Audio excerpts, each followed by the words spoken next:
Dinosaurs Before Dark by Mary Pope Osborne. Chapter 1 Into the Woods. Help, a monster, said Annie. Yeah, sure, said Jack. A real monster in Frog Creek, Pennsylvania. Run, Jack, said Annie. She ran up the road. Oh, brother. This is what he got for spending time with his 7-year-old sister. Annie loved pretend stuff, but Jack was 8.5. He liked real things. Watch out, Jack, the monster's coming. Race you. No thanks, said Jack. Annie raced alone into the woods. Jack looked at the sky. The sun was about to set. Come on, Annie, it's time to go home. But Annie had disappeared. Jack waited. No Annie. Annie, he shouted again. Jack! Jack, come here! Jack groaned. This better be good, he said. He left the road and headed into the woods. The trees were lit with a golden late afternoon light. Come here, called Annie. There she was, standing under a tall oak tree. Look, she said. She was pointing at a rope ladder. The longest rope ladder Jack had ever seen. Wow, he whispered. The ladder went all the way up to the top of the tree. There at the top was a tree house. It was tucked between two branches. That must be the highest tree house in the world, said Annie. Who built it? Asked Jack. I've never seen it before. I don't know, but I'm going up, said Annie. No, we don't know who it belongs to, said Jack. Just for a teeny minute, said Annie. She started up the ladder. Annie, come back. She kept climbing. Jack sighed. Annie, it's almost dark. We have to go home. Annie disappeared inside the treehouse. Annie! Jack waited a moment. He was about to call again when Annie poked her head out the treehouse window. Books, she shouted. What? It's filled with books. Oh, man. Jack loved books. He pushed his glasses into place. He gripped the sides of the rope ladder and up he went. Chapter 2 The Monster. Jack crawled through a hole in the treehouse floor. Wow. The treehouse was filled with books. Books everywhere. Very old books with dusty covers. New books with shiny, bright covers. Look, you can see far, far away, said Annie. She was peering out of the treehouse window. Jack looked out the window with her. Down below were the tops of the other trees. In the distance, he saw the Frog Creek Library, the elementary school, the park. Annie pointed in the other direction. There's our house, she said. Sure enough, there was their white wooden house with the green porch. Next door was the neighbor's black dog, Henry. He looked very tiny. Hi, Henry, shouted Annie. Shush, said Jack. We're not supposed to be up here. He glanced around the treehouse again. I wonder who owns all of these books, he said. He noticed bookmarks were sticking out of many of them. I like this one, said Annie. She held up a book with a castle on the cover. Here's a book about Pennsylvania, said Jack. He turned to the page with the bookmark. Hey, there's a picture of Frog Creek in here, said Jack. It's a picture of these woods. Oh, here's a book for you, said Annie. She held up a book about dinosaurs. A blue silk bookmark was sticking out of it. Let me see it. Jack set down his backpack and grabbed the book from her. You look at that one, and I'll look at the one about castles, said Annie. No, we better not, said Jack. We don't know who these books belong to. But even as he said this, Jack opened the dinosaur book to where the bookmark was. He couldn't help himself. He turned to a picture of an ancient flying reptile, a pteranodon. He touched the huge bat-like wings. Wow, whispered Jack. I wish I could see a pteranodon for real. Jack studied the picture of the odd-looking creature soaring through the sky. Ah! Screamed Annie. What? Said Jack. A monster, Annie cried. She pointed to the treehouse window. Stop pretending, Annie, said Jack. No, really! Jack looked out the window. A giant creature was gliding above the treetops. He had a long, weird crest on the back of his head, a skinny beak, and huge bat-like wings. It was a real live pteranodon. The creature carved through the sky. He was coming straight toward the treehouse. He looked like a glider plane. The wind began to blow. The leaves trembled. Suddenly, the creature soared up, high into the sky. Jack nearly fell out the window trying to see it. The wind picked up. It was whistling now. The treehouse started to spin. What's happening? Cried Jack. Get down, shouted Annie. She pulled him back from the window. The treehouse was spinning, faster and faster. Jack squeezed his eyes shut. He held on to Annie. Then everything was still. Absolutely still. Jack opened his eyes, sunlight slanting through the window. There was Annie, the books, his backpack. The treehouse was still high up in an oak tree, but it wasn't the same oak tree. Chapter 3 Where is Here? Jack looked out the window. He looked down at the picture in the book. He looked back out the window. The world outside and the world in the picture, they were exactly the same. The pteranodon was soaring through the sky. The ground was covered with ferns and tall grass. There was a winding stream, a sloping hill, and volcanoes in the distance. Where are we? Stammered Jack. The pteranodon glided down to the base of their tree. The creature coasted to a stop and stood very still. What happened to us? Said Annie. She looked at Jack. He looked at her. I don't know, said Jack. I was looking at the picture in the book. And you said, wow, I wish I could see a pteranodon for real, said Annie. Yeah, and then we saw one in the Frog Creek woods, said Jack. Yeah, and then the wind got loud, and the treehouse started spinning, said Annie. And we landed here, said Jack. And we landed here, said Annie. So that means, said Jack. So that means what? Said Annie. Nothing, said Jack. He shook his head. None of this can be real. Annie looked out the window again. But he's real, she said. He's very real. Jack looked out the window with her. The pteranodon was standing at the base of the oak tree, like a guard. His giant wings were spread out on either side of him.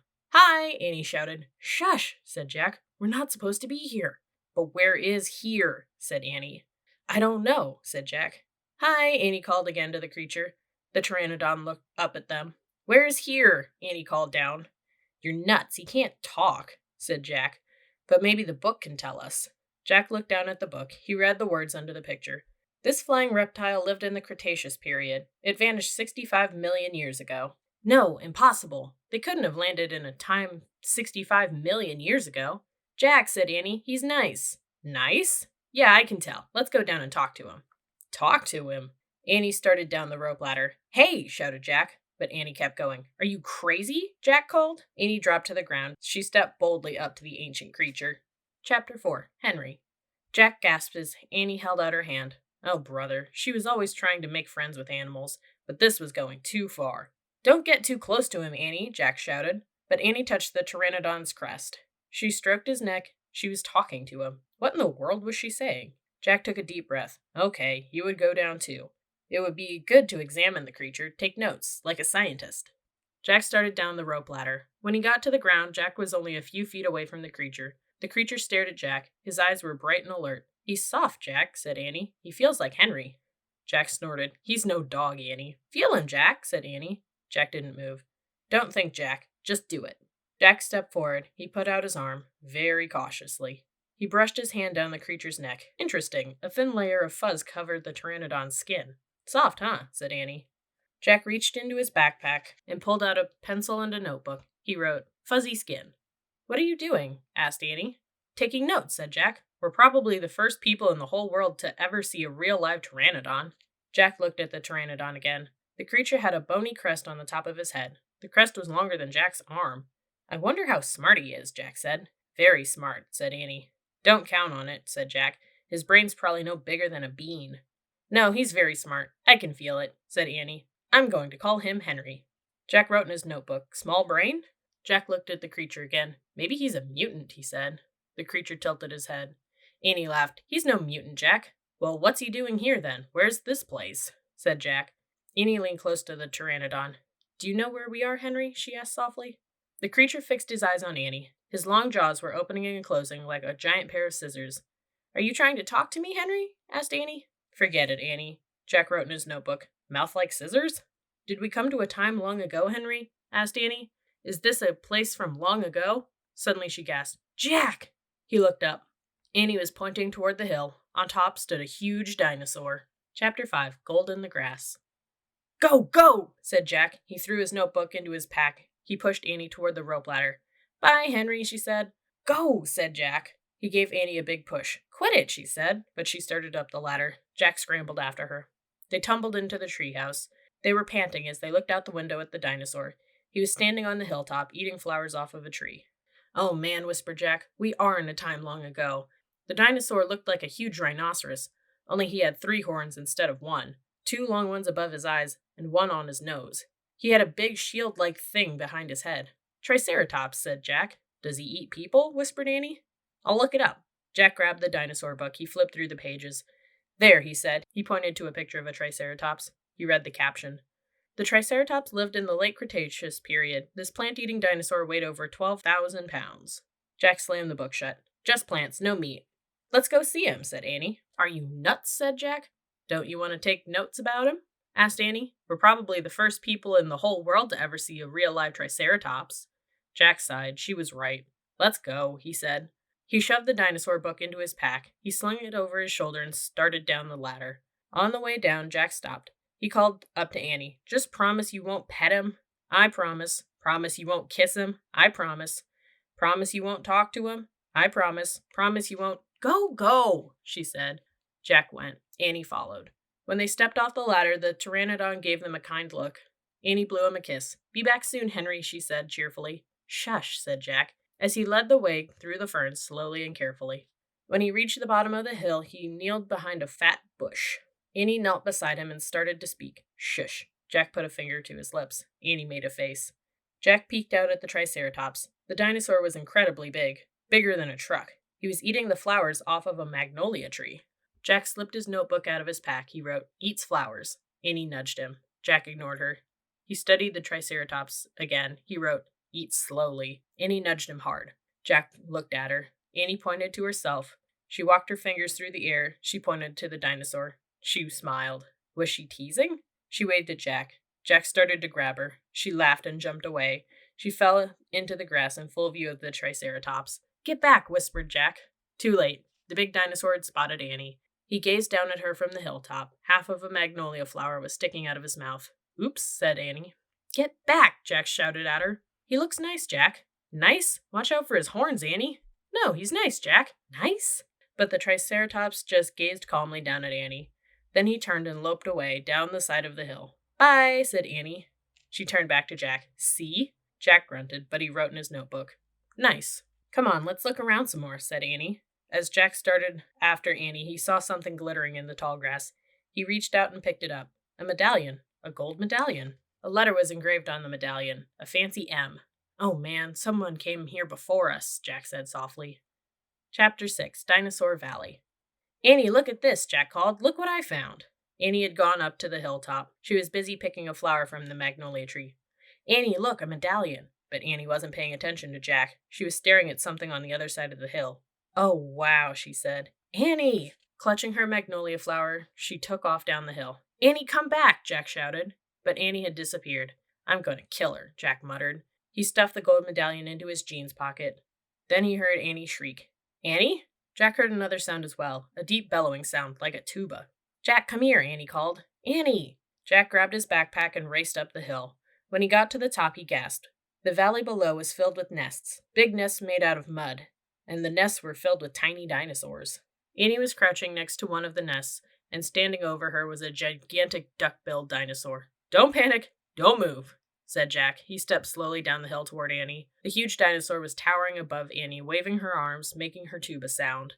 Jack stopped. He didn't want to get too close. He knelt on the ground. "Okay, move toward me. Slowly," he said. Annie started to stand up. "Don't stand up. Crawl." Clutching her flower, Annie crawled toward Jack. The duck-billed dinosaur followed her, still bellowing. Annie froze. "Keep going," Jack said softly. Annie started crawling again. Jack inched further down the hill until he was just an arm's distance from Annie. He reached out and grabbed her hand. He pulled Annie towards him. "Stay down," he said. He crouched next to her. "Bow your head. Pretend to chew." "Chew?" "Yes, I read that's what you do if a mean dog comes at you." "She's no dog, Jack," said Annie. "Just chew," said Jack. Jack and Annie both bowed their heads and pretended to chew. Soon the dinosaur grew quiet. Jack raised his head. "I don't think she's mad anymore," he said. "Thanks, Jack, for saving me," said Annie. "You have to use your brain," said Jack. "You can't just go running into a nest of babies. There's always a mother nearby." Annie stood up. "Annie!" Too late. Annie held out her magnolia flower to the dinosaur. "I'm sorry I made you worry for your babies," she said. The dinosaur moved closer to Annie. She grabbed the flower from her. She reached for another. "No more," said Annie. The dinosaur let out a sad tuba sound. "But there are more flowers up there," Annie said. She pointed to the top of the hill. "I'll get you some." Annie hurried up the hill. The dinosaur waddled after her. Jack quickly examined the babies. Some were crawling out of their nests. Where were the other mothers? Jack took out the dinosaur book. He flipped through the pages. He found a picture of some duck-billed dinosaurs. He read the caption. The Anatosaurus lived in colonies. While a few mothers babysat the nests, others hunted for food. So there must have been more mothers close by. "Hey, Jack," Annie called. Jack looked up. Annie was at the top of the hill feeding magnolia flowers to the giant Anatosaurus. "She's nice too, Jack," Annie said. Suddenly the Anatosaurus made her terrible tuba sound. Annie crouched down and started to chew. The dinosaur barged down the hill. She seemed afraid of something. Jack put the book down on top of his pack. He hurried to Annie. "I wonder why she ran away," said Annie. "We were starting to be friends." Jack looked around. What he saw in the distance almost made him throw up. An enormous ugly monster was coming across the plain. He was walking on two big legs and swinging a long thick tail and dangling two tiny arms. He had a huge head and his jaws were wide open. Even from far away, Jack could see his long gleaming teeth. Tyrannosaurus Rex, whispered Jack. Chapter 7, Ready, Set, Go. Run, Annie, run, cried Jack. To the treehouse. They dashed down the hill together, through the tall grass, through the ferns, past the pteranodon, and right up to the rope ladder. They scrambled up. Seconds later, they tumbled into the treehouse. Annie leaped to the window. He's going away, she said, panting. Jack pushed his glasses into place. He looked through the window with her. The Tyrannosaurus was wandering off, but the monster stopped and turned around. Duck, said Jack. The two of them hunched down. After a long moment, they raised their heads. They peeked out again. Coast clear, said Jack. Yay, whispered Annie. We have to get out of here, said Jack.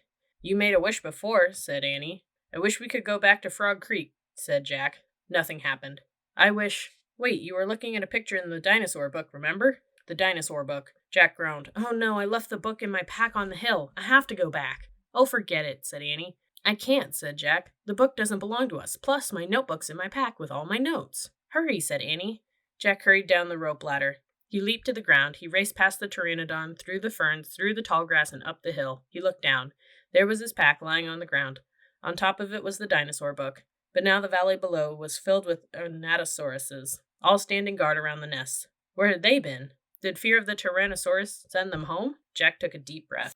Ready, set, go. He charged down the hill. He leaped to his backpack. He scooped it up. He grabbed the dinosaur book. A terrible tuba sound. Another. All the Anatosauruses were bellowing at him. Jack took off. He raced up to the hilltop. He started down the hill. He stopped. The Tyrannosaurus Rex was back, and he was standing between Jack and the treehouse. Chapter 8, A Giant Shadow. Jack jumped behind the magnolia tree. His heart was beating so fast he could hardly think. He peeked out at the giant monster. The horrible-looking creature was opening and closing his huge jaws. His teeth were as big as steak knives. Don't panic. Think. Jack peered down at the valley. Good, the duck-billed dinosaurs were still close to their nests. Jack looked back at the Tyrannosaurus. Good, the monster still didn't seem to know he was there. Don't panic. Think. Maybe there's information in the book. Jack opened the dinosaur book. He found Tyrannosaurus Rex. He read, Tyrannosaurus Rex was the largest meat-eating land animal of all time. If it were alive today, it would eat a human in one bite. Great, the book was no help at all. Okay, he couldn't hide on the other side of the hill. The Anatosauruses might stampede. Okay, he couldn't run to the treehouse. The Tyrannosaurus might run faster. Okay, maybe he should just wait. Wait for the monster to leave. Jack peeked around the tree. The Tyrannosaurus had wandered closer to the hill. Something caught Jack's eye. Annie was coming down the rope ladder. Was she nuts? What was she doing? Jack watched Annie hop off the ladder. She went straight to the pteranodon. She was talking to him. She was flapping her arms. She pointed at Jack, at the sky, at the treehouse. She was nuts. Go back up there, Jack whispered. Go! Suddenly Jack heard a roar. The Tyrannosaurus Rex was looking in his direction. Jack hit the ground. The Tyrannosaurus Rex was coming toward the hill. Jack felt the ground shaking. Should he run, crawl back into the Dinosaur Valley, climb the magnolia tree?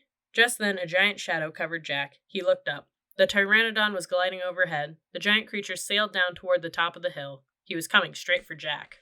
Chapter 9, The Amazing Ride. The pteranodon coasted down to the ground. He stared at Jack with his bright, alert eyes. What was Jack supposed to do, climb on? But I'm too heavy, thought Jack. Don't think, just do it. Jack looked at the Tyrannosaurus. He was starting up the hill. His giant teeth were flashing in the sunlight. Okay, don't think, just do it. Jack put his book in his pack. Then he eased down onto the pteranodon's back. He held on tightly. The creature moved forward. He spread out his wings and lifted off the ground. They teetered this way, then that. Jack nearly fell off. The pteranodon steadied himself, then rose into the sky. Jack looked down. The Tyrannosaurus was chomping in the air and staring up at him. The pteranodon glided away. He sailed over the hilltop. He circled over the valley, over all the nests filled with babies, over all the giant duck-billed dinosaurs. Then the pteranodon soared out over the plain, over the triceratops who was grazing in the high grass. It was amazing. It was a miracle. Jack felt like a bird, as light as a feather. The wind was rushing through his hair. The air smelled sweet and fresh. He whooped. He laughed. Jack couldn't believe it. He was riding on the back of an ancient flying reptile. The pteranodon sailed over the stream, over the ferns and bushes. Then he carried Jack down to the base of the oak tree. When they came to a stop, Jack slid off the creature's back and landed on the ground. Then the pteranodon took off again and glided into the sky. Bye, Henry, whispered Jack. Are you okay? Annie shouted from the treehouse. Jack pushed his glasses into place. He kept staring at the pteranodon. Jack, are you okay? Annie called. Jack looked up at Annie. He smiled. Thanks for saving my life, he said. That was really fun. Climb up, said Annie. Jack tried to stand. His legs were wobbly. He felt a bit dizzy. Hurry, shouted Annie. He's coming. Jack looked around. The Tyrannosaurus was heading straight for him. Jack bolted to the ladder. He grabbed the sides and started up. "Hurry, hurry!" screamed Annie. Jack scrambled into the treehouse. "He's coming toward the tree," Annie cried. Suddenly something slammed against the oak tree. The treehouse shook like a leaf. Jack and Annie tumbled into the books. "Make a wish," she cried. "We need the book, the one with the picture of Frog Creek," said Jack. "Where is it?" He pushed some books aside. He had to find the book about Pennsylvania. There it was. He grabbed it and tore through it, looking for the photograph of the Frog Creek woods. He found it. Jack pointed to the picture. "I wish we could go home," he shouted. The wind began to moan, softly at first. "Hurry!" Jack yelled. The wind picked up. It was whistling now. The treehouse started to spin. It spun faster and faster. Jack closed his eyes. He held on tightly to Annie. Then everything was still. Absolutely still. Chapter 10. Home Before Dark. A bird began to sing. Jack opened his eyes. He was still pointing at the picture of the Frog Creek woods. He peeked out the treehouse window. Outside, he saw the exact same view. "We're home," whispered Annie. The woods were lit with a golden, late afternoon light. The sun was about to set. No time had passed since they'd left. "Jack! Annie!" a voice called from the distance. "That's Mom," said Annie, pointing. Jack saw their mother far away. She was standing in front of their house. She looked very tiny. "Annie! Jack!" she called. Annie stuck her head out the window and shouted, "Coming!" Jack still felt dazed. He just stared at Annie. "What happened to us?" he said. "We took a trip in a magic treehouse," said Annie simply. "But it's the same time as when we left," said Jack. Annie shrugged. "How did it take us so far away?" said Jack. "And so long ago." "You just looked at a book and said you wished we could go there," said Annie. "And the magic treehouse took us there." "But how?" said Jack. "And who built this magic treehouse? Who put all these books here?" "A magic person, I guess," said Annie. "A magic person?" "Oh, look," said Jack. "I almost forgot about this." He reached into his pocket and pulled out the gold medallion. "Someone lost this back there, in Dinosaur Land. Look, there's a letter M on it." Annie's eyes got round. "You think M stands for magic person?" she said. "I don't know," said Jack. "I just know someone went to that place before us." "Jack! Annie!" came the distant cry again. Annie poked her head out the window. "Coming!" she shouted. Jack put the gold medallion back in his pocket. He pulled the dinosaur book out of his pack and put it back with all the other books. Then he and Annie took one last look around the treehouse. "Goodbye, house," whispered Annie. Jack slung his backpack over his shoulder. He pointed at the ladder. Annie started down. Jack followed. Seconds later, they hopped onto the ground and started walking out of the woods. "No one's going to believe our story," said Jack. "So let's not tell anyone," said Annie. "Dad won't believe it," said Jack. "He'll say it was a dream," said Annie. "Mom won't believe it," said Jack. "She'll say it was pretend." "My teacher won't believe it," said Jack. "She'll say you're nuts," said Annie. "We better not tell anyone," said Jack. "I already said that," said Annie. Jack sighed.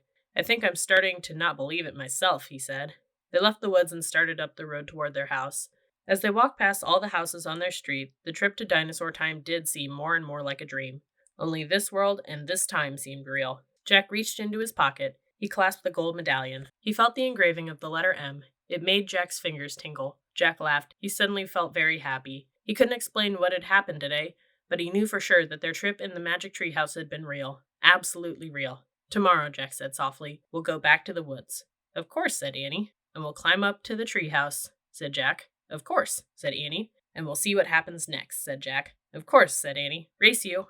And they took off together, running for home.